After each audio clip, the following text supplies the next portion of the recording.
서류 더미 위에 엎드린 내 손끝이 미세하게 떨리고 있었다. 오늘도 야근이네. 입술 사이로 흘러나온 한숨은 오래된 회의실 벽에 부딪혀 공기 중에서 흩어졌다. 나는 한서진, 52세. 대형그룹 전략기획실 부장. 부장이라는 직함이 말해주듯 이 자리까지 오기 위해 수많은 밤을 반납했고 무수히 많은 실패 가능성을 발로 짓밟아야 했다. 내 이름. 이 세 글자는 이 회사에서 절대 실패하지 않는 사람으로 통한다. 아침 6시 30분. 출근. 밤 11시. 퇴근. 주말엔 미뤄둔 보고서를 정리하며 하루를 보냈다. 그게 내 삶이었다. 그게 내 성취였다. 하지만 그것뿐이었다. 남편과는 오랜 시간 동반자 이상의 감정을 나눈 기억이 없다. 정확히 말하자면 그 사람은 익숙한 가족일 뿐이었다. 딸은 어느새 대학생이 되어 내 품을 떠났다. 이 집에서 나는 그저 돈 벌어오는 사람. 남편은 조용한 동거인이었다.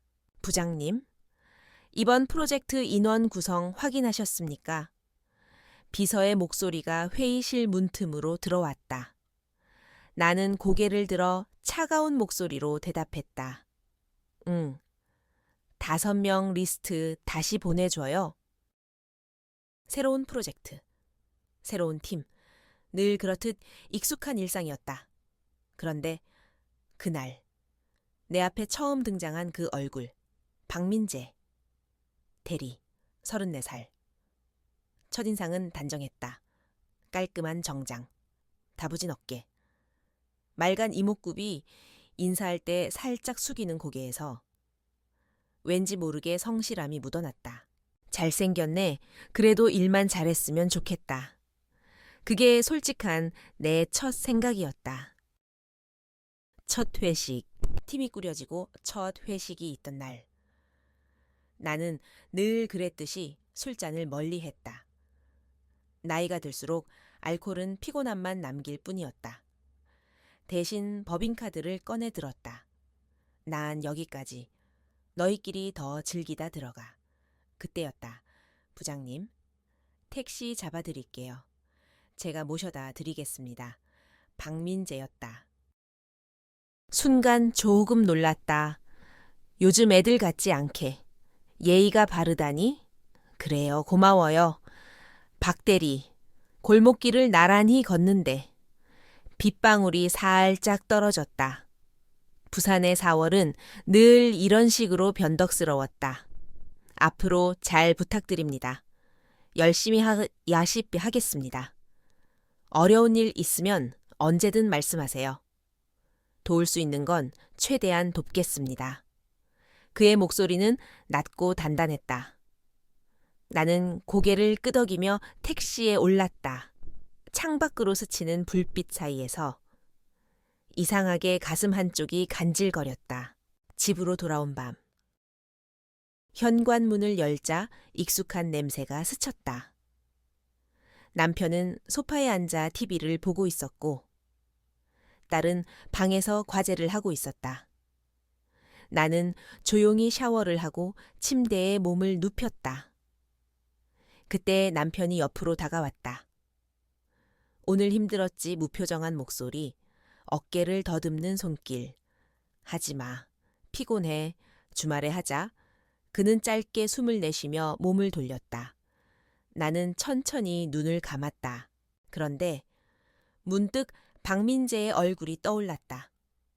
말끔한 정장 차림, 부드러운 눈빛, 골목길에서 들었던 그 한마디. 흥미롭네. 내가 지금 무슨 생각을 하는 거지? 나는 피식 웃었다. 하지만 이상하게 마음이 간질거렸다. 다음 날 아침 6시? 언제나처럼 가장 먼저 출근했다. 커피를 내려놓고 노트북을 켜는데 메신저 알림이 떴다. 박민자의 대리. 오늘도 예쁘십니다. 순간. 키보드 위에 올린 손이 굳었다. 고개를 들어 슬쩍 그의 자리를 봤다. 박민재는 아무렇지 않게 모니터를 바라보고 있었다. 예쁘다. 그 말. 참 오랜만이네. 나는 천천히 답장을 쳤다. 고마워요. 그런데 용감하네. 다른 직원들은 나 어려워하던데. 답은 금방 왔다. 불편하셨다면 죄송합니다. 진심이었어요. 아름다우십니다. 나는 그 문장 앞에서 손가락을 멈췄다. 어디까지가 장난이고 어디까지가 진심일까 내 안에서 조용히 무언가가 흔들리고 있었다. 점심이 조금 지난 오후 팀 전체가 티타임을 갔다. 부산 본사 23층 카페테리아는 늘 잔잔한 재즈가 흘렀고 유리창 너머로 항만의 크레인이 느릿하게 움직였다. 나는 습관처럼 아메리카노를 들었고 입술에 살짝 번진 틴트를 검지로 눌러 정돈했다. 그 순간 노트북 옆에 둔 휴대폰이 짧게 떨렸다. 박민재 대리 커피잔이 부럽네요. 부장님, 잔 가장자리에 남은 자국까지도 예쁩니다. 손끝이 얼었다. 잔을 내려놓는 타이밍이 반 박자 늦었다. 나는 반사적으로 고개를 들어 그를 찾았다. 두 테이블 건너에서 그는 동기들과 웃으며 무슨 얘기인가를 하고 있었다. 아무 일도 없다는 듯. 태연하게 선을 넘은 건가. 내 안에서 얼음장 같은 목소리가 올라왔다. 팀원들 웃음 속에 나 혼자 멈춰 선 사람처럼 느껴졌다. 나는 휴대폰을 다시 내려놓고 잔의 가장자리를 티슈로 빠르게 문질렀다. 그가 보지 않는데도 그가 보고 있을 것 같아서 자리로 돌아오자마자 메신저 창을 열었다. 나 지금 뭐 하는 거예요?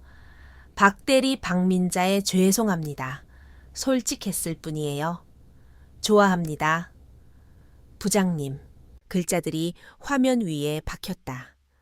숨이 턱 막혔다. 손가락이 지워지지 않는 문장처럼 떨렸다. 나 내가 누군지 알아요. 난 너보다 20살 많아.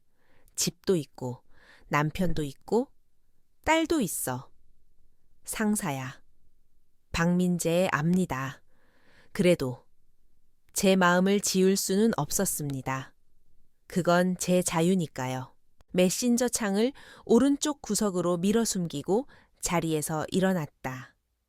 화장실 문 앞에서 멈칫했을 때 여직원 2명이 먼저 들어가는 게 보였다. 나는 반사적으로 발걸음을 돌려 복도 끝 자료 보관실로 향했다. 늘 조용했고 아무도 찾지 않는 종이와 먼지 냄새가 섞인 장소. 철제 선반 사이로 들어가 문을 잡아 닫았다. 딸깍. 고요 속에서 심장 소리만 크게 들렸다. 이게 뭐지? 왜 이런 말을 허락하고 있지?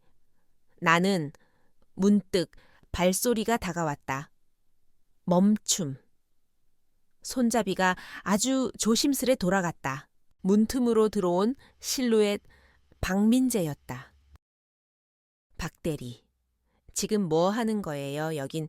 왜 말이 끝나기도 전에 그는 고개를 숙여 내 시선을 똑바로 받았다.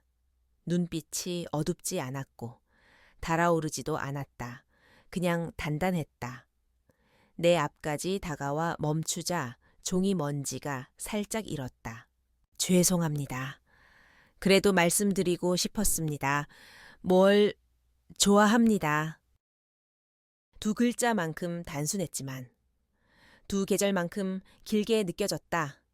머리가 먼저 안 돼라고 외쳤고 어깨는 밀쳐내야 한다고 했고 손가락은 주먹을 쥐라고 했지만 움직이지 않았다. 순간 그는 더 이상 말하지 않았다. 아주 짧은 숨. 그리고 입술이 내 입술에 닿았다. 짧았다. 그러나 짧지 않았다. 나는 밀쳐야 했는데 이상하게 눈을 감아버렸다. 철제 선반에 나란히 기대어 버틸 수밖에 없었다. 한 박자, 두 박자. 종이 냄새와 미지근한 숨이 겹쳤다. 그가 먼저 물러섰다. 그리고 낮게, 조심스럽게. 그러나 또렷하게 말했다. 부장님을 좋아합니다. 그리고 더 좋아하고 싶습니다. 그는 나를 똑바로 보았다. 그 다음. 뒤돌아서 문을 천천히 열고 나갔다. 남겨진 건 휘청거리는 호흡과 아직 손등에 남은 작은 떨림. 미쳤어. 정말 미쳤어. 나는 귓속말처럼 내뱉고 이마를 손바닥으로 눌렀다. 그러면서도 왜 뿌리치지 못했는지 답이 없었다. 그날 이후 나는 그를 피해 다니기 시작했다. 점심시간엔 일부러 다른 층 구내식당으로 내려갔고 회의 자리에서도 시선을 맞추지 않으려 애썼다. 그런데도 누군가가 나를 바라보고 있다. 는 감각은 서늘할 정도로 피부에 와 닿았다. 퇴근 무렵 휴대폰이 다시 떨렸다. 박민재, 오늘도 고생 많으셨습니다. 늘 멋지십니다. 사실 매일 부장님 생각이 납니다. 나는 답을 안 했다. 전원을 껐다 켰다. 그뿐이었다. 그런데 마음속 어딘가에서 아주 작은 떨림이 길을 잃고 맴돌았다. 멋지십니다. 생각이 납니다. 그 짧은 문장들이 메아리처럼 벽을 타고 돌아왔다. 집에 돌아가 거울을 봤다. 하루 종일 무너지지 않도록 다독인 메이크업이 살짝 번져 있었다. 세안을 하려고 솜을 들었다가 무의식처럼 립스틱만 진하게 다시 발랐다. 내가 지금 뭐 하는 거지? 다음 날 출근하자마자 메신저 알림이 떴다. 박민자의 오늘은 베이지색 블라우스시네요. 정말 잘 어울리십니다. 가슴 아래 어딘가가 묘하게 간질거렸다. 설렘과 불편함이 섞인 감정. 바로 답하지 않았다. 대신 서랍을 닫고 주간 보고서를 열었다. 숫자와 화살표가 제자리에서 도망치는 느낌. 커서가 문장 끝에서 깜빡이며 내가 결론을 내리기를 기다렸다. 안 돼. 서진아. 너 가정 있는 여자야. 상사야. 마음속에서 또 다른 내가 엄격하게 말했다. 오후 회의가 끝나고 복도를 지나는데 뒤에서 조심스럽게 부르는 소리. 부장님. 돌아보니 박민재가 있었다. 그는 한 박자 숨을 고르고 말했다. 괜찮으시면 퇴근 후 잠깐 이야기할 수 있을까요? 부담 드리려는 건 아닙니다. 나는 망설였다. 그를 따라가는 순간 뭔가가 시작될 것 같다는 예감. 그럼에도 아주 작은 곡의 끄덕임이 먼저 나갔다. 잠깐이라면 근처 카페, 창가 구석. 창문에는 바다가 아주 얇은 필름처럼 반짝였다. 그는 커피보다 내 얼굴을 더 오래 바라보았다. 침묵이 길어지기 전에 내가 먼저 말을 꺼냈다. 왜 나예요? 그는 컵을 살짝 내려놨다. 뜨거운 김이 얇게 올라갔다가 깃털처럼 흩어졌다. 처음엔 존경이었습니다. 늘 앞장서서 책임지고 정확하게 판단하는 분. 그런데 어느 순간부터 사람으로, 여자로 보이기 시작했습니다. 나는 나이도 많고 유부녀고 너의 상사야? 이성으로 느끼는 것 자체가 이상하다고 생각 안 해. 그는 고개를 숙였다가 다시 들었다. 이상하다고 생각했습니다. 하지만 이상하다고 해서 사라지진 않더군요. 그래서 조심하려고 했습니다. 그런데 서류 보관실 문 앞에서 더는 숨길 수가 없었습니다. 그 말에 나는 컵을 감싸 쥔 손을 살짝 풀었다. 사람들이 뭐라 하겠지? 그럴 겁니다. 그래서 더 조심하겠습니다. 제가 바라는 건 거창한 게 아닙니다. 부장님이 한 번만 제 마음을 진짜로 봐주시는 것. 그의 말투는 가볍지 않았고 무겁지도 않았다. 진심은 종종 그런 중간의 무게로 다가왔다. 나는 한참을 말없이 창밖만 바라보았다. 해가 조금 기울고 금빛이 유리창을 얇게 덮었다. 박 대리, 네, 이건 잘못된 감정이야. 내가 흔들리면 결국 다치는 건 너일 거야. 그는 미소인지 씁쓸함인지 모를 표정으로 고개를 끄덕였다. 다치더라도. 그게 부장님 때문이라면 저는 받아들일 수 있습니다. 돌아오는 길. 내 그림자가 신호등 아래로 길게 늘어졌다. 낯선 실루엣 같았다. 받아보자고. 내 마음을 속삭임이 입술 가장자리를 스쳐 지나갔다. 나는 그 소리를 애써 삼켰다. 며칠 동안 나는 무시하는 척했다. 회의에선 실무 이야기만 했다. 메신저는 읽고 넘겼다. 선을 더 넘지도 않았고 틈도 주지 않았다. 머릿속으로 수십 번 되뇌었다. 그건 카페의 공기 때문이었어. 착각이야. 그런데 어느 날 오후부터 하늘이 급히 어두워졌다. 퇴근 무렵 비가 퍼붓기 시작했다. 나는 우산을 사무실에 두고 오지 않은 걸 그제서야 깨달았다. 서둘러 로비로 내려가 문을 열자. 바람과 함께 비가 병풍처럼 쏟아졌다. 그때 정문 앞 계단의 검은 우산 하나가 내 위에 씌워졌다. 왜 여기 있어요? 기다렸습니다. 오늘 우산 없으시더군요. 혹시라도. 그의 손목에 빗방울이 맺혀 있었다. 검은 우산 아래로 들어서면서도 나는 속으로 단호하게 말했다. 아냐, 아니라고 근처에 조용한 레스토랑 예약해뒀습니다. 따뜻한 와인이 있더군요. 저녁, 함께 하실래요?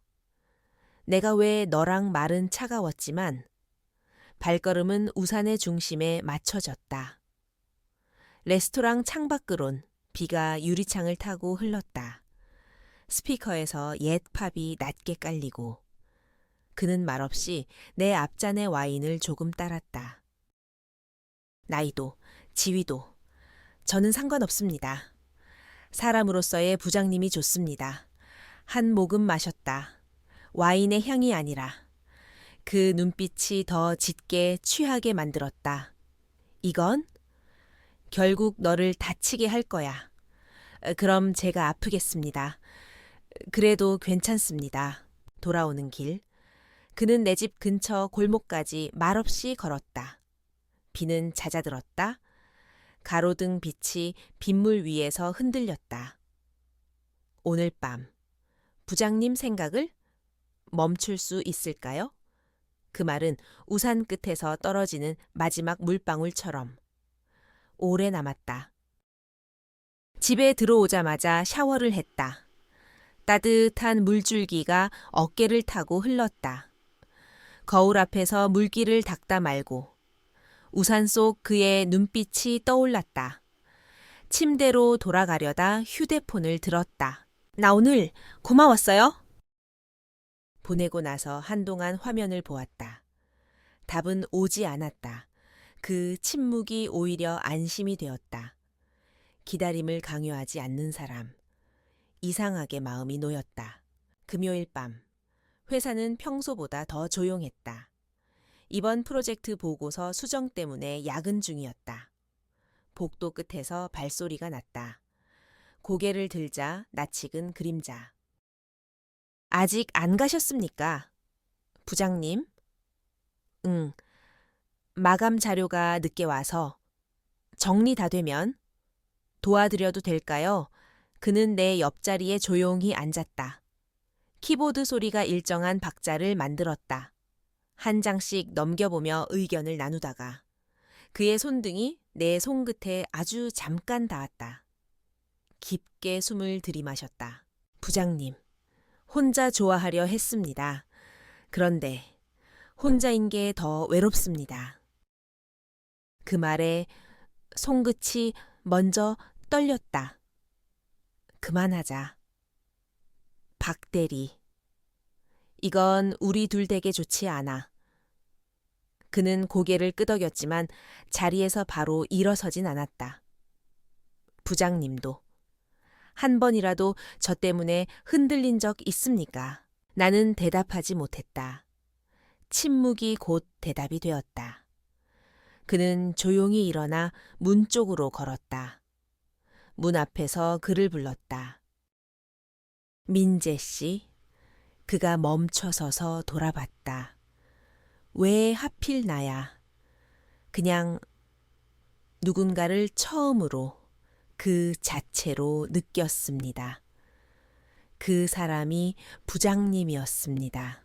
그가 나간 뒤 나는 한참을 의자에 앉아 있었다. 내 이름을 불러주던 낮은 목소리가 책상 모서리와 모니터 사이에 남아있는 듯 했다. 손끝이 메신저 아이콘으로 갔다가 다시 돌아왔다. 결국 아주 짧은 문장을 눌렀다. 나 혹시 아직 근처에 있어요. 1분이 차에 되기 전 답이 왔다. 박민재, 네. 회사 앞입니다. 돌아가려던 참이었습니다. 엘리베이터 문이 닫히는 동안 심장이 크게 2번 울렸다. 자동문이 열리자 밤 공기가 차갑게 얼굴을 스쳤다. 그는 우산을 들고 서 있었고 나를 보자 말없이 우산을 내게 씌웠다. 이 시간에 다시 부른 거 미안하네요. 괜찮습니다. 사실 기다렸던 것 같습니다. 부장님이 저를 불러주실 그 순간을 시선을 피했다. 시선 끝에도 그의 눈빛이 있었다. 잠깐 걸을까요? 회사 뒤 작은 공원, 사람 하나 없는 산책로, 젖은 흙 냄새, 낮게 깔린 조명. 우리는 말없이 걸었다. 내가 먼저 멈췄다. 나도 혼란스러워. 그는 대답하지 않았다. 가까스로 붙어있던 내 마음의 문고리가 느슨해지는 소리가 들렸다. 너를 남자로 보고 싶지 않았어. 그럴 이유도 없고. 그러면 안 되니까. 그런데 자꾸 궁금해. 이 감정이 진짜인지, 내가 받아들여도 되는지. 그는 우산을 조심스럽게 내렸다. 밤비가 이마에 얇게 맺혔다. 지금 이 순간. 부장님이 제 옆에 있는 것만으로도 저는 이미 충분히 좋습니다. 이해받으려는 것도, 얻어내려는 것도 아닙니다. 그저 그 사람의 온도를 느끼고 싶습니다. 서진 씨. 그가 처음으로 내 이름을 아주 부드럽게 불렀다. 오늘만 제 감정을 허락해 주시겠습니까? 나는 대답하지 않았다. 대신 눈을 감았다. 아주 천천히. 그의 입술이 닿았다. 돌이킬 수 없는 밤의 문턱이 발끝에 닿는 듯했다. 죄책감보다 먼저 찾아온 건 오랜만의 따뜻함이었다. 여자로 존재하는 감각이 다시 내 안으로 들어왔다. 다음 날 아무 일도 없었다는 듯 출근했다. 외모도 목소리도 업무 방식도 그대로였다. 다른 점이 있다면 유리문에 비친 내 표정 어딘가에 색이 돌고 있다는 것뿐. 오전 중간 그는 서류 묶음을 들고 와 말했다. 부장님, 자료같이 검토하시죠. 나는 너무 자연스럽게 그의 옆에 앉았다. 한 장 넘어갈 때마다 우리의 손끝이 아주 짧게 스쳤다. 그 짧은 접촉에 숨이 잠깐씩 끊겼다. 점심이 가까워졌을 때 메신저가 떨렸다. 박민자의 오늘 밤 잠깐만 봐도 될까요? 나는 답장하지 않았다. 대신 퇴근 무렵 그의 자리 앞에서 멈춰 섰다. 근처 카페. 괜찮아요. 그는 고개를 끄덕였다. 창가 조용한 자리. 커피 향보다 조용한 심장 소리가 더 농밀했다. 오늘따라 표정이 좀 다르십니다. 어떻게 다른데요? 지금 조금 더. 여자 같으세요? 나는 웃었다. 나 여자 맞는데요. 그는 그 말을 듣고 잠시 말이 없었다. 그리고 아주 조심스럽게 내 손을 잡았다. 사무실에선 결코 할 수 없는 행동. 이 순간만큼은 그 어떤 규칙도 잊고 싶었다. 알아요. 나한텐 가족이 있어. 압니다. 그래서 기다리겠습니다. 부장님이 어떤 결정을 하시든 제 감정은 쉽게 사라지지 않을 겁니다. 그날 밤 나는 그의 손을 뿌리치지 않았다. 그건 선택이자 유예였다. 그러나 비밀은 오래 공중에 머물지 않는다. 다음 날 회의가 끝나고 휴게실 자판기 앞에서 물을 뽑으려는데 등 뒤에서 익숙한 목소리가 남의 이름을 걸고 지나갔다. 요즘 부장님하고 박대리 좀 친해 보이더라. 농담처럼 흘러나왔지만 뒤이어 붙은 웃음에는 묘한 확신이 묻어났다. 등골을 타고 서늘한 바람이 내려갔다. 오후 메신저. 박민재 누군가 눈치챈 것 같습니다. 오늘부터는 조금 더 거리를 두는 게 좋을 것 같습니다. 나는 화면을 오래 바라보다가 천천히 숨을 내쉬었다. 이건 분명히 위험한 관계였다. 누군가 한마디만 던지면 모든 것이 무너질 수 있는 경계 위. 그럼에도 이상하게 마음은 더 깊숙이 그를 찾아 들어가고 있었다. 집으로 돌아와 소파에 앉았다. 남편은 TV를 보며 웃었고 나는 같은 화면을 보면서도 아무것도 보지 못했다. 일탈일까? 사랑일까? 아니면 오래 묵은 외로움의 착각일까? 스스로에게 묻다가 답을 내리지 못했다. 그날 밤 잠들기 전 아주 오래 망설이다 휴대폰을 들었다. 나 지금 어디예요? 박민재 집 근처입니다. 무슨 일 있으세요? 나 그냥 너무 조용한 게 무서워. 박민재 제가 갈게요. 20분쯤 뒤. 그는 정말로 우리 아파트 단지 앞 벤치에 앉아 있었다. 밤 공기가 차가웠다.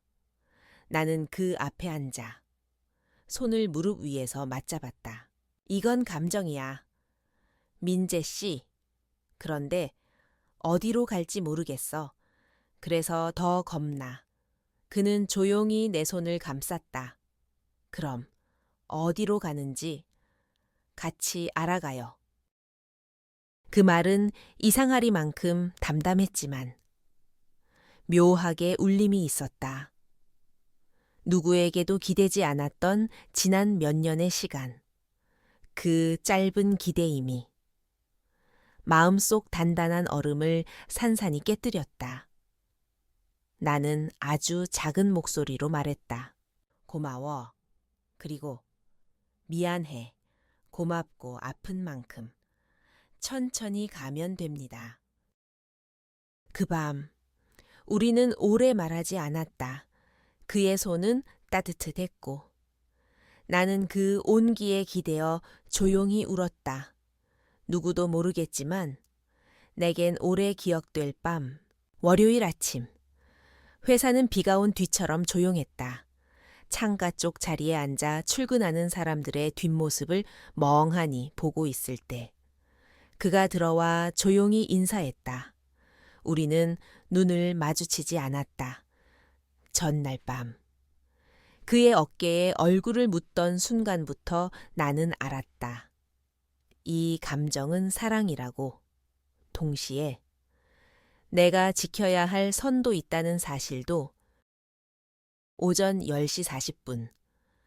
회의실 문이 살짝 열리며 그가 들어왔다. 내 앞에 작은 봉투 하나를 놓았다. 이게 뭐예요? 그는 짧게 숨을 골랐다. 이직 서류입니다. 제가 드릴 수 있는 마지막 배려 같아서요. 시간이 멈춘 듯 했다. 왜? 여기 있으면 계속 부장님을 사랑하게 될 것 같습니다. 그럼 더 많이 미안해질 것 같아서요. 그의 목소리는 흔들리지 않았다. 대신 내 것이 흔들렸다. 당신이 떠나면 나는 매일 그 자리를 찾게 될 거야. 그는 아주 작게 웃었다. 그 자리엔. 부장님 자신이 앉아 계시겠죠. 부장님은 충분히 멋진 분이니까요. 그가 회의실을 나갔다. 봉투가 테이블 위에 남았다. 나는 봉투 위에 손을 얹고 오래 움직이지 못했다. 유리창 너머로 바다는 잔잔했지만 내 안의 파도는 잦아들지 않았다. 그리고 나는 알았다. 사랑은 때로 시작보다 지키기가 더 어렵다는 것을. 그리고 지키는 길엔 놓는 일이 포함되어 있다는 것을. 창밖에서 빛이 번졌다가 돌아왔다.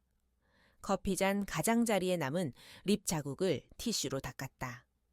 누구에게도 들리지 않는 작은 소리로 내 이름을 불러보았다.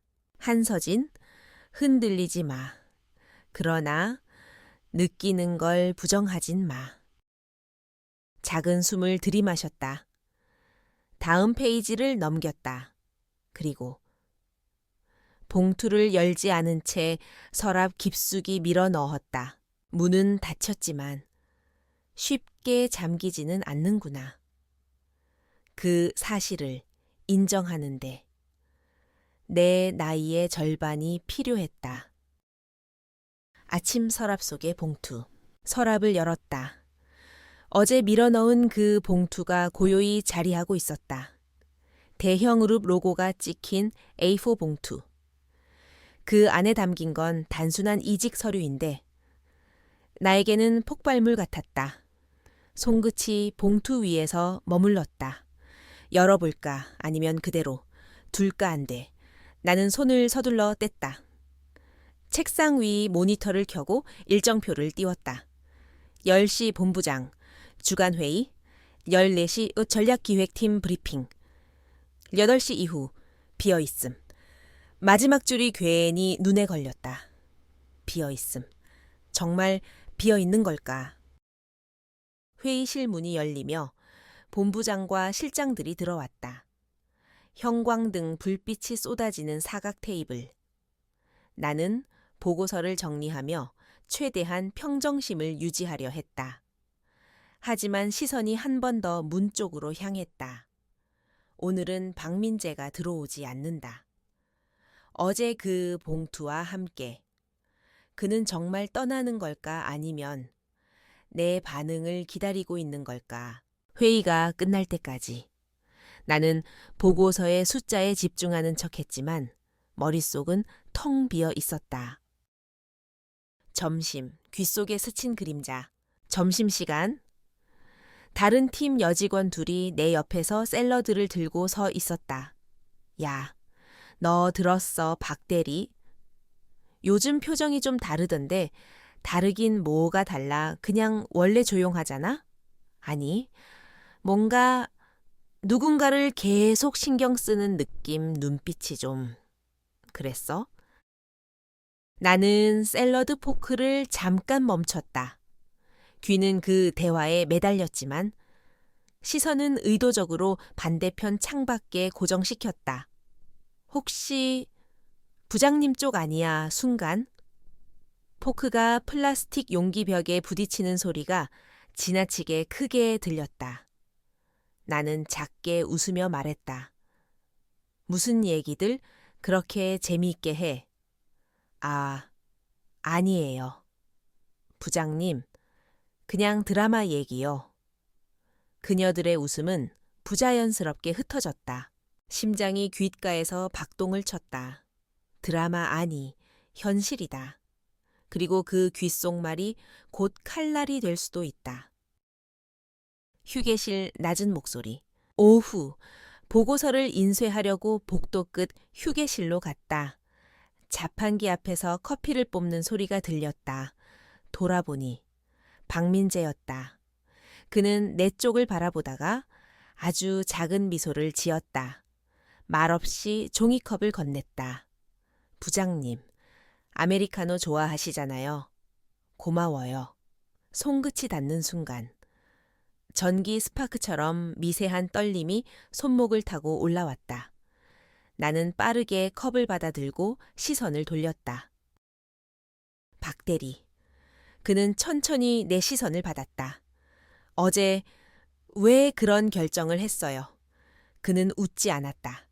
눈빛만 단단해졌다.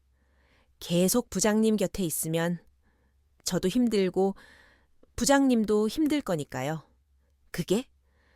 최선이에요, 최선은 아닙니다. 하지만 제가 할 수 있는 유일한 배려입니다. 커피 향이 유난히 쓴맛으로 코끝에 맴돌았다. 나는 아무 말도 하지 못한 채 프린트기를 향해 돌아섰다. 뒤통수에 그의 시선이 오래 남았다. 집 예상치 못한 균열. 그날 밤 집에 돌아왔을 때 거실에는 남편이 앉아 있었다. TV 화면이 번쩍였고 맥주 캔이 테이블 위에 2개. 오늘 왜 이렇게 늦었어? 보고서 마감 때문에.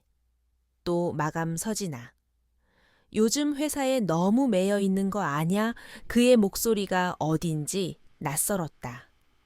신경질도 아니고 관심도 아닌 그냥 오래 참아온 무심함이 묻어 있었다.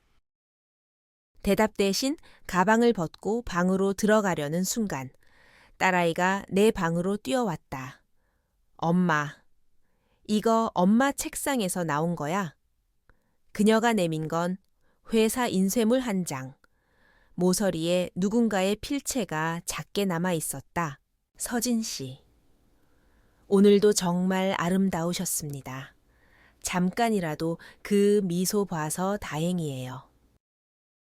박민재의 글씨체. 심장이 미끄러지듯 내려앉았다. 엄마, 이거 뭐야 왜 씨라고 해. 회사 사람이지. 그냥 팀원이 장난으로 쓴 거야. 요즘 애들 가볍게 이런 거 많이 하잖아. 딸은 고개를 갸웃했지만 더 묻지 않았다. 대신 방을 나서며 중얼거렸다. 엄마도 참 드라마 같네. 문이 닫히자. 나는 종이를 손바닥에 꼭 쥐었다. 작은 종이 1장이 이렇게 무겁게 느껴진 적이 있었나. 이제 경계가 무너지고 있어. 그를 피하는 날들. 다음 날부터 나는 박민재에게 더 차갑게 굴었다. 회의 자리에서도 의도적으로 거리를 뒀고 메신저 답장은 줄였다. 그럼에도 그는 변하지 않았다. 퇴근길 엘리베이터 앞. 복도 끝에서 여전히 조용히 기다렸다. 부장님, 요즘 왜 피하세요? 당신도 알잖아요. 이게 계속될 수 있는 일이 아니라는 거. 그는 잠시 입술을 다물었다가 낮게 물었다. 저는 괜찮아요. 상처받을 각오도, 기다릴 각오도 돼 있어요. 그런데 부장님은요? 그 질문에 나는 아무 말도 하지 못했다. 부장님 마음은 어떤데요? 그 물음은 오래 잠겨 있던 내 진심을 두드렸다. 그날 밤 침대에 누워 한참을 뒤척였다. 답이 없었다. 대신 휴대폰을 들어 짧은 메시지를 보냈다. 나 지금 어디 있어요? 박민재 집 근처입니다. 무슨 일 있으세요? 나 그냥 너무 조용한 게 무서워서 박민재 제가 갈게요. 아파트 단지, 낮은 불빛, 20분 뒤 그는 정말로 왔다. 아파트 단지 벤치에 앉아 있었다. 가로등 불빛이 젖은 바닥에 길게 비쳤다. 나는 천천히 걸어가 그 앞에 앉았다. 민재 씨. 그는 고개를 들었다. 눈빛이 빛을 머금고 있었다. 이건 감정이에요. 그런데 이 감정이 어디로 갈지 나도 모르겠어. 그래서 더 겁나요. 그는 조용히 내 손을 잡았다. 그럼 어디로 가는지 같이 알아가요. 그 순간 무너지는 소리가 들렸다. 오랫동안 단단하게 잠가둔 문이 열리고 있었다. 나는 아주 작은 목소리로 속삭였다. 고마워. 그리고 미안해. 그는 고개를 저었다. 고맙고 아픈 만큼 천천히 가면 됩니다. 그 밤 우리는 오래 말하지 않았다. 손을 맞잡은 채 서로의 천에 기대었다. 차가운 바람이 불었지만 이상하게도 따뜻했다. 사무실 더 깊어진 그림자. 다음 날 회사 복도는 평소처럼 바빴다. 그러나 내 안에서는 또 다른 파동이 일었다. 회의 중 그의 목소리가 내 이름을 부르는 순간 심장이 깊게 내려앉았다. 점심시간 창밖으로 보이는 그의 뒷모습이 이상하게 멀리 느껴졌다.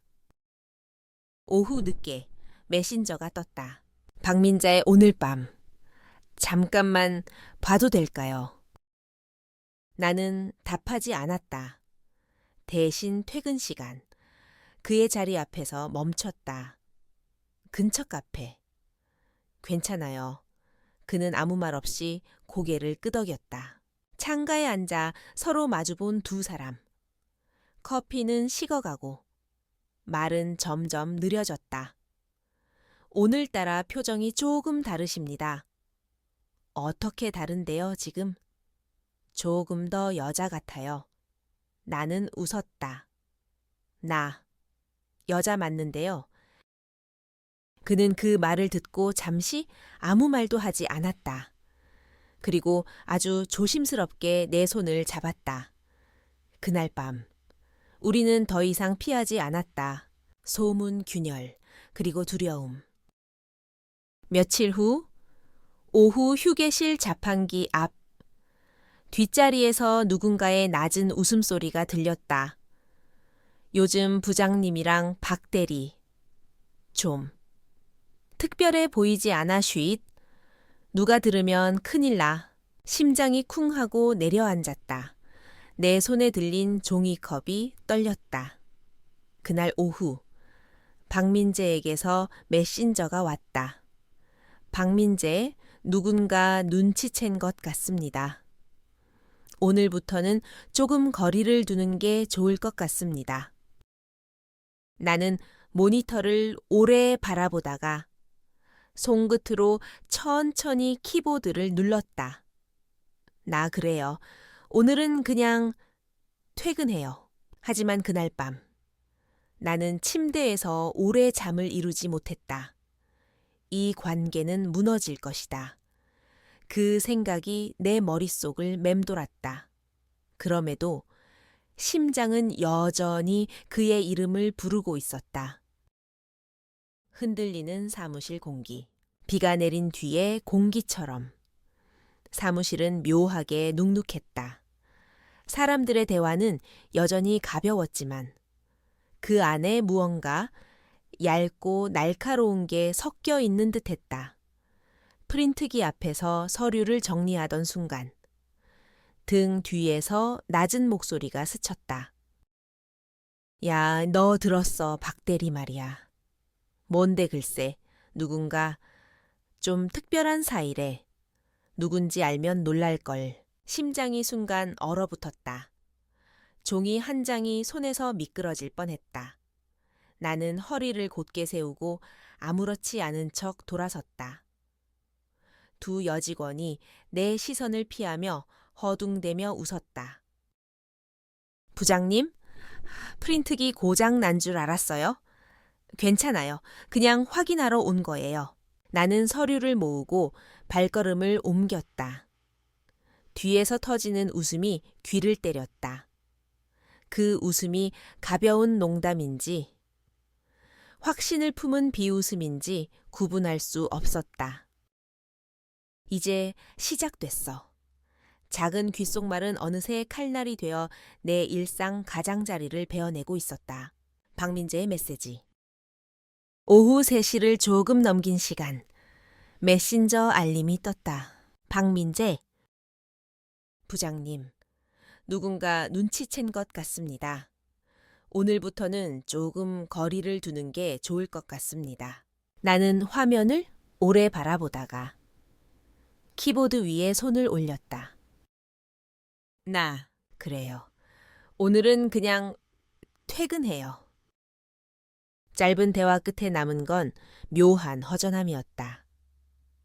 거리를 두자고 말했지만 마음은 그 반대 방향으로만 움직이고 있었다. 빈 회의실, 깊은 숨. 퇴근 시간이 다가올수록 가슴이 조여왔다. 사무실 복도는 점점 비어갔다. 나는 괜히 남은 서류를 다시 정리하고 자료를 저장하는 척했다. 화면 위 커서가 깜빡였다. 그때 문이 살짝 열렸다. 박민재였다. 그는 아무 말 없이 잠시 서 있었다.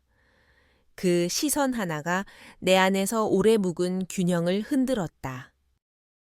아직 안 가셨어요? 자료 정리 중이에요. 그는 천천히 걸어와 내 맞은편 의자에 앉았다. 복도에서 들려오는 발소리가 점점 멀어지자 사무실 안은 고요해졌다. 부장님, 오늘 하루 정말 힘들었습니다. 부장님이 이렇게 멀리 있는 게. 그는 말을 잇지 못했다. 대신 손등 위로 시선이 내려왔다. 나는 서류를 쥔 손을 내려놓았다. 손끝이 살짝 떨렸다. 민재 씨, 내 목소리는 낮았지만 귓가에서 울렸다. 이런 거 위험해요. 우리 둘 다 압니다. 그런데 부장님 마음은요, 저만 이렇게 힘든 겁니까? 나는 대답하지 않았다. 대신 숨을 길게 내쉬었다. 그 침묵이 대답이었다. 그가 조심스럽게 의자에서 일어났다. 그리고 내 쪽으로 2걸음 다가섰다. 오늘만 제 옆에 있어줄 수 있습니까? 심장이 귓가에서 폭발하는 소리가 났다. 나는 잠시 눈을 감았다. 그 순간 작은 소리가 귀 속을 스쳤다. 네. 밤의 카페, 잠 못 드는 시간. 회사 근처 조용한 카페. 창밖에는 가로등 불빛이 비에 젖은 보도를 희미하게 비추고 있었다. 우리는 말없이 마주 앉았다. 커피는 식어가고 손끝은 테이블 위에서 천천히 움직였다. 그가 아주 조심스럽게 내 손등을 덮었다. 나는 빼지 않았다. 그 따뜻함이 심장을 천천히 녹이고 있었다. 민재 씨, 네, 나 정말 겁나요. 그는 미소를 짓지 않았다. 대신 단단한 목소리로 대답했다. 저도 겁납니다. 하지만 이 감정이 거짓은 아니니까요. 그 말은 내 안에서 오랫동안 갇혀있던 어떤 문을 완전히 열어젖혔다. 집으로 돌아가는 길, 그날 밤 집 앞 골목까지 걸었다. 비는 그쳤지만 공기에는 여전히 물기와 열기가 섞여 있었다. 현관 앞에서 발걸음을 멈춘 나는 그에게 작게 말했다. 오늘 고마웠어요. 그는 아주 짧게 고개를 끄덕였다. 내일도, 모레도 저는 같은 마음일 겁니다. 문이 닫히는 순간까지 그의 시선이 등을 스쳤다. 그 시선이 뜨겁고 두려웠다. 균열, 더 깊어지는 그림자.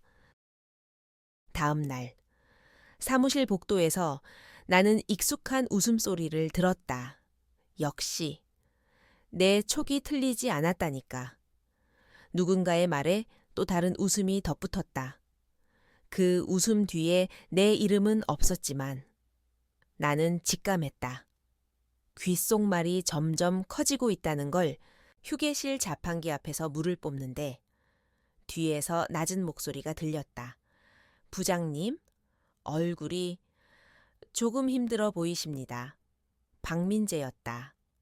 괜찮아요. 내 목소리는 단단했지만 손끝은 컵을 쥔 채 떨리고 있었다. 그는 한 박자 멈췄다가 조용히 말했다. 오늘 밤, 잠깐만, 얼굴 보고 싶습니다. 나는 대답하지 않았다. 대신 자판기 앞을 떠나며 아주 짧게. 그러나 분명히 속삭였다. 퇴근 후에 그 밤 닫히지 않는 문. 회사 불이 거의 꺼진 시간. 나는 회의실 문을 잠그고 나왔다.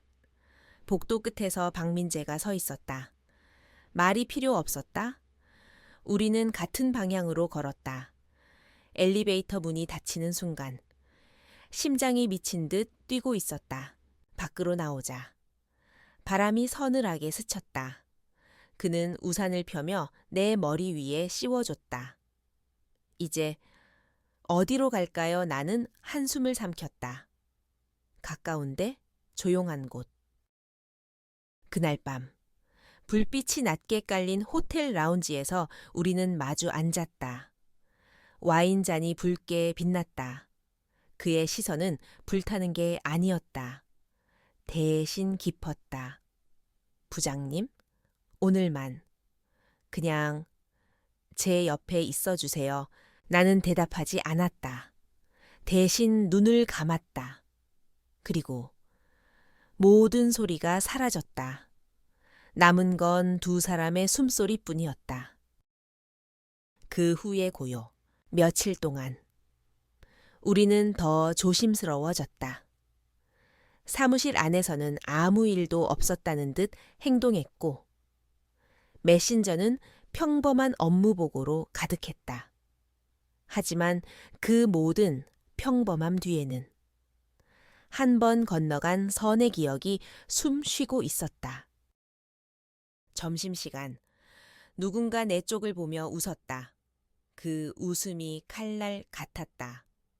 그날 오후, 본부장이 불쑥 내 자리에 와 말했다.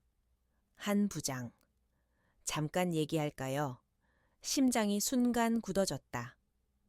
네, 본부장님, 회의실 문이 닫히는 소리가 너무 크게 들렸다. 본부장의 호출, 회의실 문이 닫히는 순간 공기가 무겁게 가라앉았다. 본부장은 자리에 앉아 서류를 넘기며 아무렇지 않은 표정으로 말했다. 한 부장, 요즘 프로젝트는 잘 진행되고 있죠, 네. 차질 없이 가고 있습니다. 나는 최대한 평정심을 유지했다. 손끝이 떨리는 걸 들키지 않으려 서류를 꼭 쥐었다. 그는 고개를 끄덕이며 시선을 내 얼굴에 고정했다. 근데 이상하게 말이죠. 팀 안에서 소문이 조금 도는 것 같아요. 순간 심장이 멎는 듯 했다. 숨이 한 박자 늦게 흘러나왔다. 소문이라뇨 뭐 별거 아닐 수도 있습니다. 다만 부장님이 워낙 신뢰받는 자리니까 신경 써야 하지 않겠습니까? 나는 짧게 웃으며 고개를 끄덕였다. 네, 본부장님, 유념하겠습니다. 그는 더 묻지 않았다. 대신 마지막에 짧게 덧붙였다. 사람들은 작은 귓속말에도 의미를 부여합니다. 부장님은 늘 현명하셨으니까. 회의실을 나왔을 때 다리에 힘이 빠져 복도벽에 잠시 기대야 했다. 이제 진짜 끝내야 할 때가 온 건가. 흔들리는 집안. 그날 밤 집 거실은 여느 때처럼 조용했다. 남편은 TV 앞에 앉아 있었고 딸은 방에서 공부 중이었다. 나는 부엌에서 물을 마시며 남편을 힐끗 바라봤다. 당신, 요즘 왜 이렇게 늦어 일이 많아서? 일만 하다 늙을 거야. 그의 말에는 질투도, 애정도 없었다. 그냥 오래된 피로 같은 무심함. 대답 대신 방으로 들어와 문을 닫았다. 거울 앞에 앉아 화장을 지우다. 문득 생각이 스쳤다. 왜 이렇게 허전할까? 왜 이렇게 외로울까? 거울 속 내 얼굴이 낯설었다. 그때 휴대폰이 떨렸다. 박민재, 부장님, 괜찮으세요? 오늘 표정이 많이 힘들어 보였습니다. 나는 손가락이 먼저 반응하는 걸 막지 못했다. 나 그냥 조금 피곤해서 박민자의 지금 목소리 듣고 싶습니다. 잠깐 통화 가능할까요? 나는 한참을 망설이다. 통화 버튼을 눌렀다. 부장님, 그의 목소리가 낮게 흘렀다. 오늘 하루 많이 힘드셨죠? 괜찮아요. 정말요, 목소리가? 거짓말 같아요. 나는 대답하지 않았다. 대신 작은 숨을 내쉬었다. 그 한숨이 선을 넘어가는 신호가 될 줄 알면서도 마지막으로 주어진 밤. 그 주 금요일, 회사는 평소보다 더 조용했다. 사람들은 주말 계획을 이야기하며 빠르게 자리를 비웠다. 나는 회의실에서 마지막 보고서를 정리했다. 복도 끝에서 익숙한 그림자가 보였다. 박민재였다. 부장님, 그는 잠시 멈췄다가 조용히 말했다. 오늘 밤 잠깐 얼굴만 보고 싶습니다. 그 후엔 약속합니다. 더는 안 괴롭힙니다. 그 말이 왜 그렇게 가슴을 울렸을까?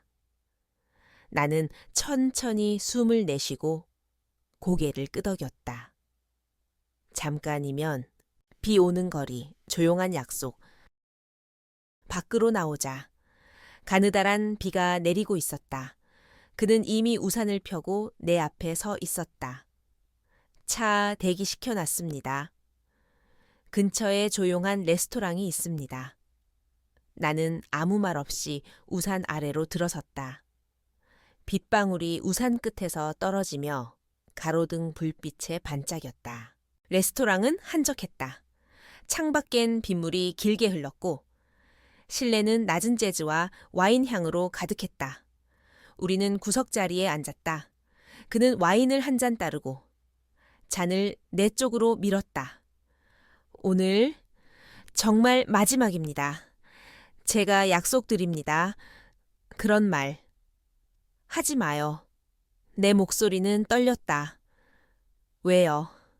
그렇게 말하면 더 아프잖아요. 그는 대답 대신 내 손을 감쌌다. 따뜻한 열이 손끝을 타고 심장으로 번졌다. 부장님, 오늘 하루만 그냥 사람으로서, 서진 씨로서 제 옆에 있어 주세요. 나는 오래 버티지 못했다. 눈을 감았다. 그의 손이 내 뺨을 감쌌다. 그리고 아주 천천히 우리의 입술이 닿았다. 돌아가는 길, 말 없는 두 사람. 밤 11시가 넘어 레스토랑을 나섰다. 빗줄기가 잦아들었지만 공기엔 아직 젖은 향기가 남아 있었다. 그는 내 집 앞 골목까지 말없이 걸었다. 현관 앞에서 내가 멈췄을 때 그는 낮은 목소리로 말했다. 고맙습니다. 오늘 제 평생 잊지 않을 겁니다. 나는 대답 대신 그를 바라봤다. 그리고 속으로 말했다. 나도 그래. 하지만 내일이면 이건 다 잘라야 해. 문이 닫히는 순간 심장이 찢기는 듯했다. 결정의 그림자. 다음 날 나는 일부러 메신저를 열지 않았다. 전화도 받지 않았다. 그는 아무 연락도 하지 않았다. 그 침묵이 오히려 더 크게 울렸다. 월요일. 출근하자 책상 위에 작은 봉투가 놓여 있었다. 첫 번째 봉투와는 달랐다. 그 안에는 짧은 메모가 있었다. 서진 씨, 오늘까지 기다립니다. 그 이후엔 제가 떠나겠습니다. 나는 종이를 쥐인 채 한참을 서 있었다. 정말 끝내야 할 때가 온 건가? 사무실 마지막 시선. 오후 회의에서 그는 끝까지 평정한 얼굴이었다. 그러나 눈빛은 말하고 있었다. 답을 주세요. 회의가 끝난 후 나는 자리에서 일어나 복도 끝까지 걸었다. 창문 너머로 부산항의 불빛이 깜빡였다. 주머니 속 메모가 손끝에서 구겨졌다. 그때 뒤에서 발소리가 났다. 부장님, 돌아보니 박민재였다. 지금 마지막으로 묻겠습니다. 부장님 마음은 저를 향해 있습니까? 그 질문은 너무 무겁게 떨어졌다. 나는 한참 동안 입을 열지 못했다. 결국 아주 낮게 대답했다. 민재 씨. 그는 미소인지 슬픔인지 모를 표정으로 고개를 끄덕였다. 알겠습니다. 그 말과 함께 그는 복도를 돌아서 사라졌다. 남겨진 건 차갑게 식어버린 공기와 심장 깊은 곳에서 울리는 메아리뿐이었다. 메모 이후의 공기. 그날 이후 사무실의 공기는 묘하게 달라져 있었다. 누군가 웃을 때마다 그 웃음의 화살 끝이 내 쪽으로 향한 것만 같아갔다. 복도 끝에서 두 사람이 작은 목소리로 대화할 때 이유 없이 심장이 조여왔다. 나애가 이 회사를 이렇게까지 버텨왔는데 결국 이런 소문 때문에 무너지는 건가? 머릿속에서 이런 문장이 쉼 없이 맴돌았다. 책상 위에 놓인 메모를 다시 읽었다. 오늘까지 기다립니다. 그 이후엔 제가 떠나겠습니다. 메모를 구겨 서랍에 밀어 넣었지만 그 문장은 이미 내 가슴 속 깊은 곳에 새겨졌다. 손목시계가 오후 4시를 가리켰다. 오늘이 끝나기까지 4시간, 그리고 그가 떠나기까지 단 하루. 흔들리는 팀의 균형. 오후 팀 브리핑. 모두가 모인 자리에서 나는 최대한 담담한 표정을 유지했다. 이번 보고서는 내일까지 마감입니다. 각자 맡은 부분 체크하세요. 목소리가 떨리지 않도록 조심했다. 박민재는 내 시선을 피하지 않았다. 대신 무표정한 얼굴로 노트북 화면을 바라봤다. 하지만 나는 안다. 그 표정 뒤에 감정이 부서지고 있다는 걸. 브리핑이 끝난 뒤 다른 직원들이 먼저 회의실을 나갔다. 나는 일부러 자리에서 늦게 일어섰다. 문 앞에서 박민재가 멈춰 서서 뒤돌아봤다. 부장님. 그의 목소리는 낮고 조용했지만 칼날처럼 정확했다. 정말 아무 말 없으십니까? 나는 숨을 깊게 들이마셨다. 민재 씨. 입술이 열렸지만 그 뒤의 문장은 나오지 않았다. 그는 고개를 끄덕였다. 네, 알겠습니다. 그 말과 함께 그는 복도를 천천히 걸어 나갔다. 그 뒷모습이 이상할 정도로 멀리 느껴졌다. 밤 고독의 전화. 그날 밤, 집에 돌아왔을 때 남편은 소파에서 졸고 있었다. TV 화면이 깜빡거렸고 맥주 캔이 테이블 위에 엎질러져 있었다. 나는 무심히 그 캔을 세우고 방으로 들어가 문을 닫았다. 휴대폰을 꺼내 들었다. 메신저 창엔 아무런 알림도 없었다. 대신 최근 통화 목록에 박민재의 이름이 선명했다. 손가락이 그 이름 위에서 망설였다. 전화 걸까 아니면 그냥 이대로 끝낼까. 심장이 시끄럽게 뛰었다. 결국 화면을 끄고 침대에 몸을 던졌다. 그러나 눈을 감아도 그의 얼굴이 자꾸 떠올랐다. 그날 비 오는 밤, 우산 아래에서의 시선, 조용한 카페에서 맞닿았던 손끝. 나는 한숨을 내쉬고 속삭였다. 민재 씨, 폭풍전야의 사무실. 다음 날 아침, 출근하자마자 본부장에게서 호출이 왔다. 한 부장, 잠깐 볼까요? 회의실 문이 닫히자. 본부장은 단도직입적으로 말했다. 박민자의 대리. 사직서 제출했답니다. 알고 있었습니까? 심장이 순간 멎었다. 아니요. 몰랐습니다. 그래요? 그럼 다행입니다. 개인 사정이라고는 하는데 한 부장님이 챙길 건 없습니까? 없습니다. 본부장님. 나는 최대한 침착하게 대답했다. 하지만 목 안쪽이 타들어가는 느낌을 감출 수 없었다. 본부장은 고개를 끄덕이며 자리에서 일어났다. 이 팀, 흔들리면 안 됩니다. 잘 정리하세요. 회의실을 나서는 순간 다리가 굳어 한 발짝도 떼기 힘들었다. 그는 정말 떠나는구나. 어제 내가 아무 말도 하지 않았기 때문에 마지막으로 남은 시간, 오후 내내. 시간은 지나치게 빠르게 흘렀다. 퇴근 시간이 가까워졌을 때 메신저 알림이 떴다.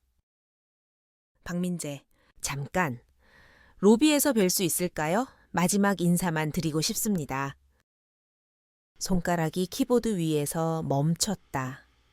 그리고 아주 천천히 답을 쳤다. No. 네, 로비 꺼져가는 불빛 아래서. 로비는 퇴근하는 사람들로 북적였다. 나는 사람들의 시선을 피하며 구석에 섰다. 몇 분 뒤, 그는 나타났다. 짙은 네이비 코트, 손에는 서류 가방, 표정은 담담했지만 눈빛은 흔들리고 있었다. 부장님, 그동안 감사했습니다. 부장님 덕분에 많이 배웠습니다. 나는 웃으려 했지만 입꼬리가 제대로 올라가지 않았다. 민재 씨, 새로운 곳 가서도 잘할 거예요. 그는 짧게 고개를 끄덕였다. 그리고 아주 조용히 말했다. 부장님, 네, 마지막으로 한 번만 제 이름 불러주실 수 있습니까? 가슴 깊은 곳이 저릿하게 울렸다. 나는 천천히 입술을 열었다. 민재 씨. 그는 그 한마디에 아주 작게 웃었다. 그러나 그 웃음 속엔 눈물이 섞여 있었다. 감사합니다. 그 말 평생 기억하겠습니다. 그는 고개를 숙이고 돌아섰다. 나는 그 뒷모습을 눈으로 붙잡았다. 하지만 손끝은 끝내 뻗지 못했다. 비밀의 균열. 그가 떠난 뒤 나는 한참 동안 로비에 서 있었다. 사람들은 지나가고 불빛은 꺼지고 유리문 너머 밤이 깊어졌다. 이게 옳은 걸까 아니면 그냥 비겁한 선택일까? 머릿속에서 수십 번 같은 질문이 맴돌았다. 집으로 돌아와서도 잠들지 못했다. 거실 불을 끄고 소파에 앉아 휴대폰을 켰다. 메신저 창을 열었지만 그의 이름은 이제 초록불이 아니었다. 그때 마지막 메시지가 눈에 들어왔다. 서진 씨, 저를 잊지 마세요. 저는 끝까지 사랑했습니다. 손끝이 화면 위에서 멈췄다. 눈가가 뜨겁게 젖었다. 나는 휴대폰을 가슴에 껴안고 오래도록 울었다. 그가 떠난 자리. 월요일 아침. 사무실은 평소와 다름없이 분주했다. 그러나 내 자리 주변의 공기는 묘하게 비어 있었다. 어제까지 익숙했던 그 그림자. 복도 끝에서 내 시선을 잡던 눈빛은 더 이상 없었다. 노트북 화면을 켜자마자 팀 메신저에 올라온 공지가 시야를 때렸다. 박민재 대리, 개인 사정으로 퇴사. 그동안의 근무에 감사드립니다. 짧은 문장이었지만 내 심장은 무너졌다. 손끝이 마우스를 쥔 채 떨렸다. 나는 모니터를 바라보다가 아무도 없는 회의실로 몸을 옮겼다. 그리고 문을 닫고 조용히 숨을 내쉬었다. 이제 진짜 끝이구나. 그는 떠났다. 나를 남기고 아무 말 없이, 아니, 마지막 말은 남겼다. 저를 잊지 마세요. 저는 끝까지 사랑했습니다. 그 문장이 뇌리에 박혀 지워지지 않았다. 소문은 살아있었다. 점심시간, 엘리베이터 안에서 2명의 여직원이 대화를 나눴다. 박 대리, 갑자기 왜 나간 거야 혹시? 쉿, 조용히 해. 들려. 근데 말이야, 지난번 카페에서 본 거, 나만 본 거 아니지 됐어. 그 얘기 더 하지 마. 나는 아무렇지 않은 표정으로 버튼을 눌렀다. 하지만 손끝이 유리 위에서 떨렸다. 귓속말은 여전히 칼날이었다. 그리고 그 칼날이 내 이름을 향하고 있다는 걸 본능적으로 느꼈다. 본부장의 호출, 2번째 경고. 오후, 본부장에게 다시 호출을 받았다. 회의실에 들어서자. 그는 서류를 정리하던 손을 멈추고 나를 바라봤다. 한 부장, 박민재 건 말입니다. 본부장실에도 소문이 좀 들립니다. 심장이 쿵 하고 내려앉았다. 저랑 관련 없습니다. 나는 단호하게 말했다. 하지만 목소리 끝이 살짝 떨렸다. 그는 나를 한참 바라보다 낮게 말했다. 그런 소문이 진짜든 아니든 팀장이 무너지는 순간 팀도 무너집니다. 한 부장, 현명하게 행동하세요. 회의실 문을 나서며 나는 어깨 위로 내려앉은 무게를 느꼈다. 현명하게. 그 말은 곧 조심해라는 경고였다. 집안에 갈라진 틈. 퇴근 후 집으로 돌아오자 남편이 거실에서 기다리고 있었다. 테이블 위에는 치워지지 않은 맥주캔 2개와 식지 않은 안주. 서진아. 그가 내 이름을 부르는 소리가 이상하게 낮았다. 요즘 너 뭔가 이상해. 집에 있어도 마음이 없어. 왜 그래? 나는 가방을 벗으며 짧게 대답했다. 그냥 피곤해서. 피곤 그 말로 다 설명되는 거야. 그의 목소리가 점점 거칠어졌다. 너 혹시 회사에 누군가 생긴 거 아냐? 순간 숨이 막혔다. 손끝에서 가방끈이 미끄러졌다. 무슨 소리야? 내 표정이 말해.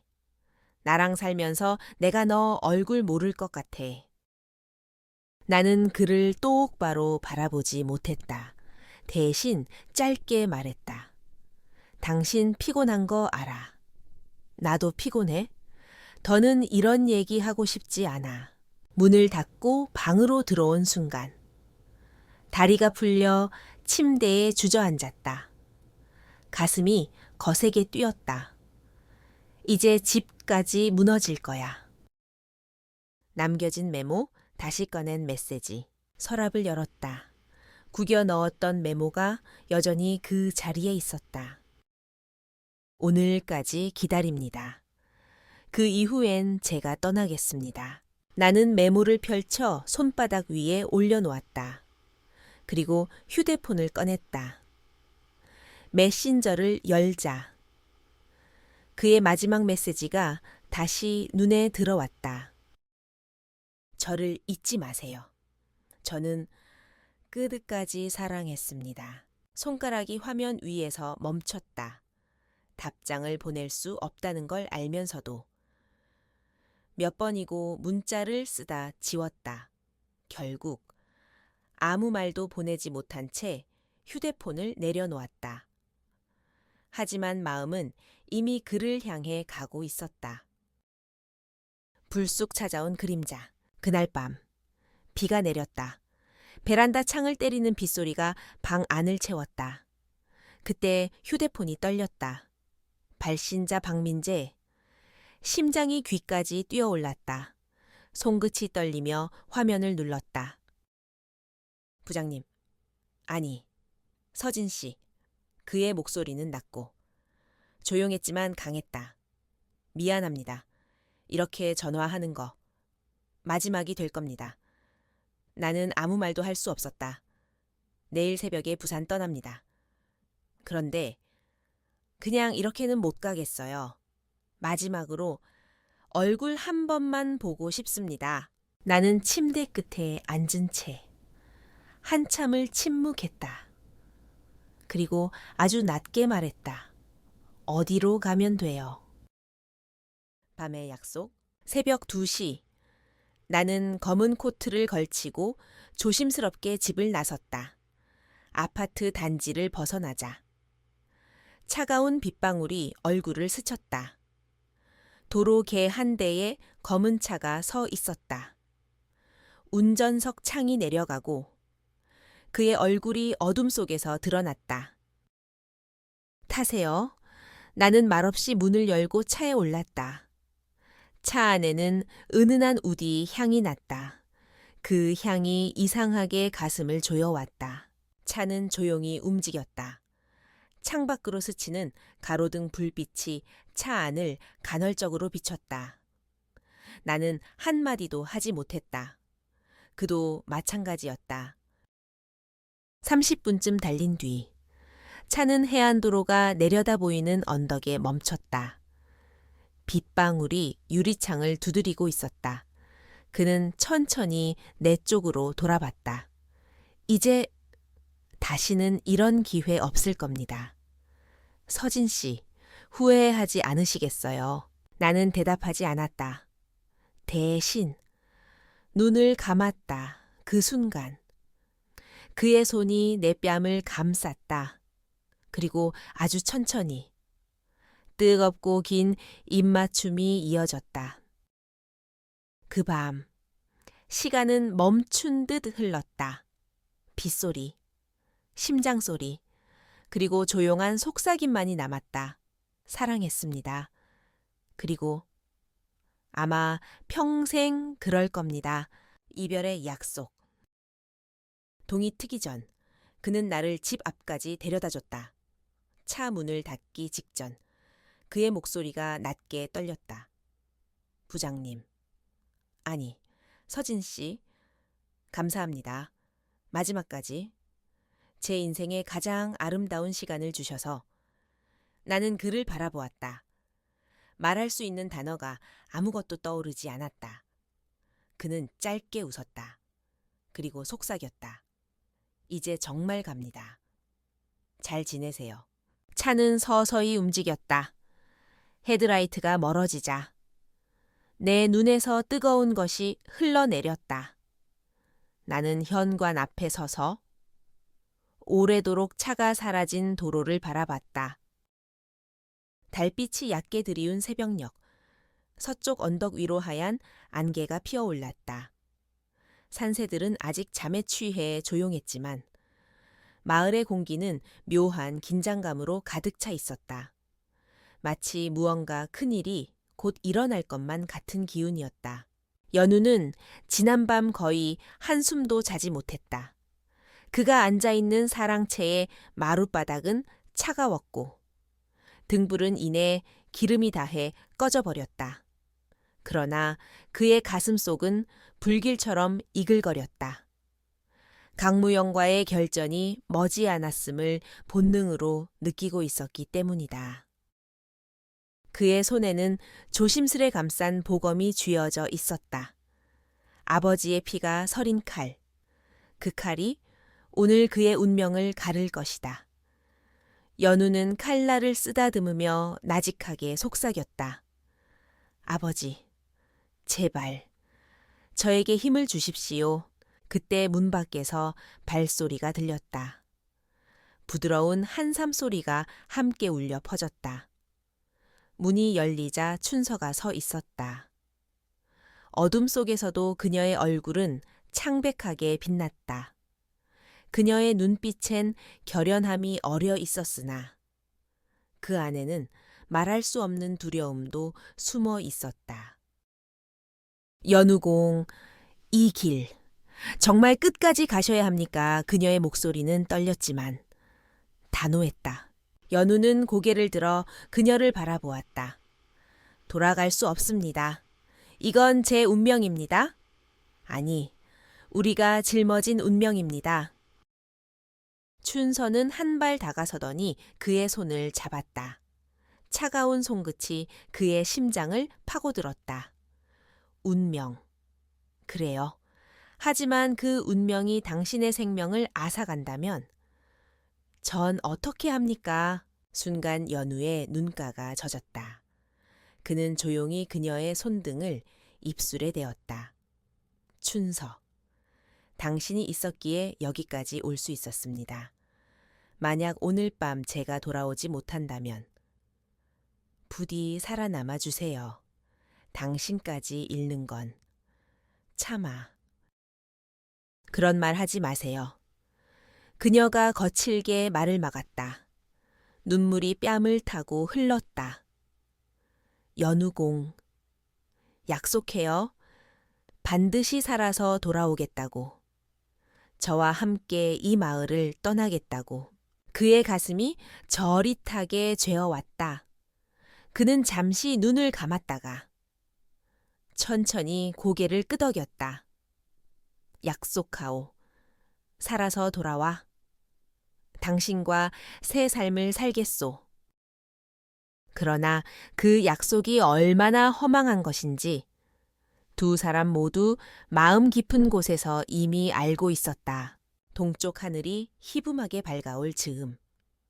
마을 끝 장승 앞에는 검은 옷을 입은 사내들이 모여들었다. 강무영의 수하들이었다. 그들의 얼굴에는 피비린내 나는 결의가 서려 있었다. 그들 한가운데 붉은 옷을 걸친 무영이 천천히 걸어 나왔다.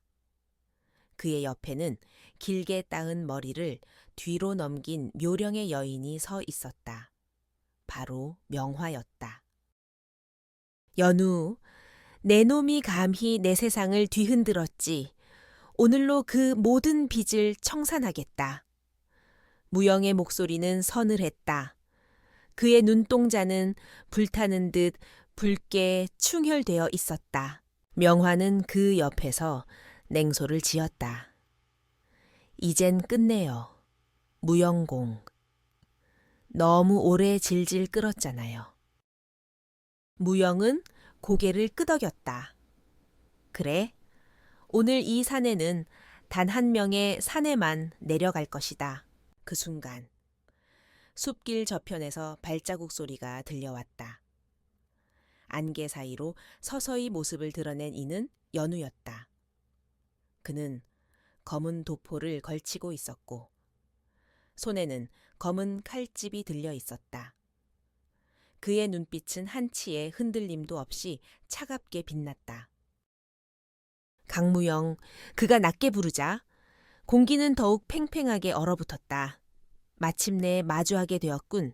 무영이 입꼬리를 비틀며 웃었다. 내 놈이 감히 내 앞에 나타나다니. 죽을 자리로 스스로 걸어오다니 말이다. 연우는 대답하지 않고 천천히 칼을 뽑았다. 날카로운 금소금이 숲을 가르며 퍼졌다. 햇살 한 줄기가 칼날에 부딪혀 눈부시게 번쩍였다.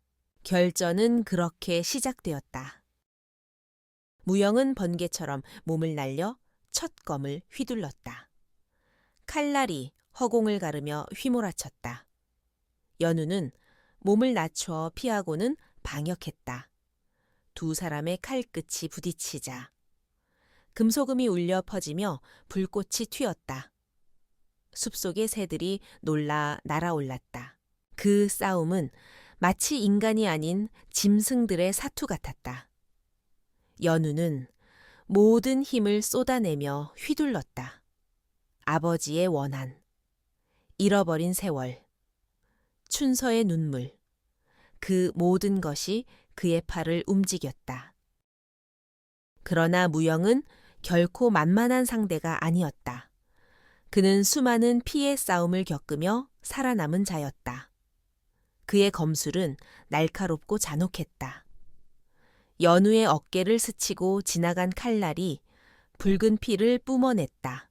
피가 흘렀지만 연우는 쓰러지지 않았다. 그는 오히려 더욱 맹렬하게 돌진했다. 두 사람은 마치 폭풍처럼 서로를 향해 휘몰아쳤다. 그 순간 숲 가장자리에서 누군가의 비명소리가 들렸다. 연우공, 춘서였다. 그녀는 숨을 헐떡이며 달려오고 있었다.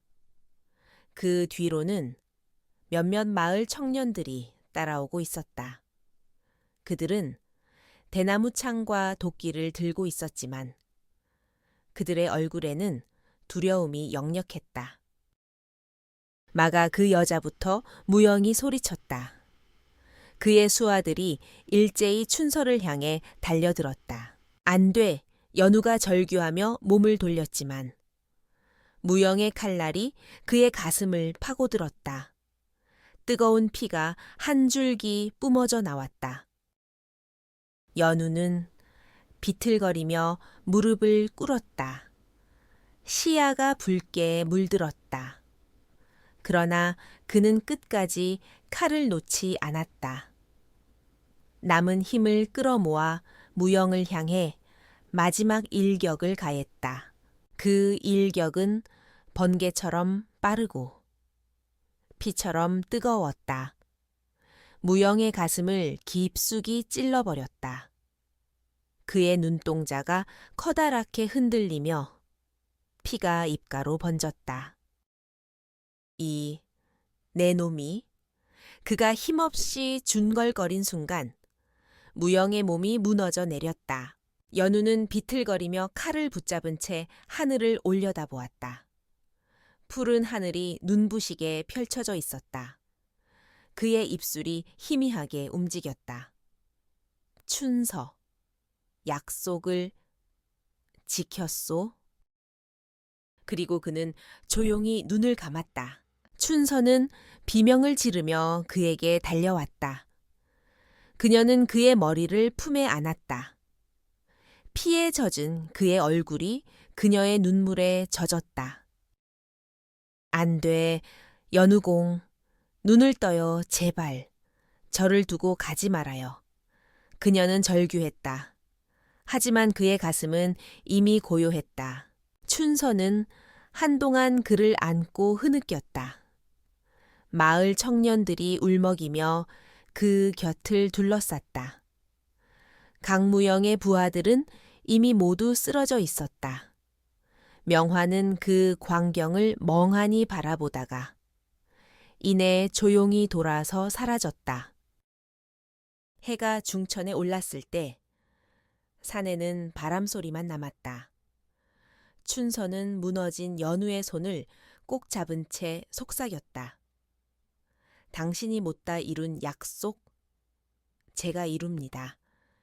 이 마을을 떠나 당신이 꿈꾸던 세상에서 살겠어요. 그녀의 눈빛에는 이제 슬픔이 아닌 불타는 결의가 깃들어 있었다. 멀리서 종소리가 울렸다. 그것은 끝이자 또 다른 시작을 알리는 소리였다.